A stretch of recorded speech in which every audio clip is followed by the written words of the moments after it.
Dans cette partie, nous allons apprendre à créer nous-mêmes une fonction. Le but d'une fonction, c'est de nous éviter de dupliquer du code plusieurs fois. On va voir un exemple. Si on crée un vecteur de 1 à 20 et on veut calculer la moyenne de ce vecteur, on peut utiliser la fonction min, donc c'est une fonction déjà prédéfinie dans R. Si on fait min vec, il nous affiche la moyenne. Donc il y a un code derrière cette fonction qui a été exécuté, qui fait la somme de tous les éléments de ce vecteur divisé par leur nombre, ce qui nous donne la moyenne instantanément.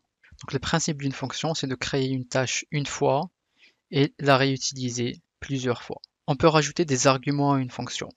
Par exemple, si notre vecteur avait une donnée manquante, donc on rajoute NA qui veut dire not available pour R, on enregistre notre vecteur. Si on dit min de notre vecteur, là il nous affiche NA. Donc il n'arrive pas à calculer puisque nous avons une donnée manquante dans le lot.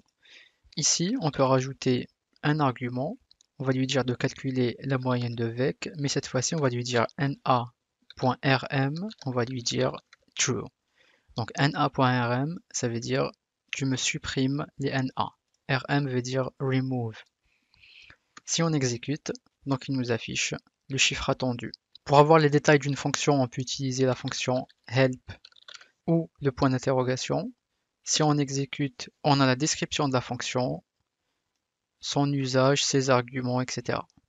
Supposons maintenant on a envie de créer une fonction qui n'existe pas dans R, qui va calculer la moyenne au carré des vecteurs. Donc ce qu'on va faire, on va donner un nom à notre fonction, on va l'appeler par exemple ma fonction, qui va être égal à function.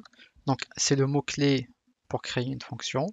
Ici entre parenthèses, on va mettre les entrées, on va mettre x, et entre accolades, on va lui dire ce qu'on veut qu'elle fasse. Donc pour notre cas, on va dire min x au carré. Si on veut appliquer notre fonction à notre vecteur, il ne faut pas oublier de rajouter le na.rm à true, puisqu'on a toujours le na ici. Si on fait ma func de notre vecteur, là il nous affiche 110,25, qui est 10,5 au carré. Supposons qu'on ne met pas vec à l'intérieur et on laisse vide. Si on exécute, on a un message d'erreur. Donc il dit que l'argument x is missing. Pour dire à R qu'on veut que notre argument soit facultatif, on peut attribuer dès le départ une valeur à x. On peut lui dire x est égal à un vecteur composé de nombres, par exemple. Si on exécute, donc il nous calcule par défaut le résultat pour ce vecteur-là, mais si on met ma func de notre vecteur, vec, il nous affiche toujours 110.25. Donc si l'argument il est absent, il va exécuter l'argument par défaut. Si x n'est pas absent, il va l'exécuter en priorité. Nous avons vu ici une fonction basique. Dans les prochains épisodes, nous allons voir des fonctions beaucoup plus complexes.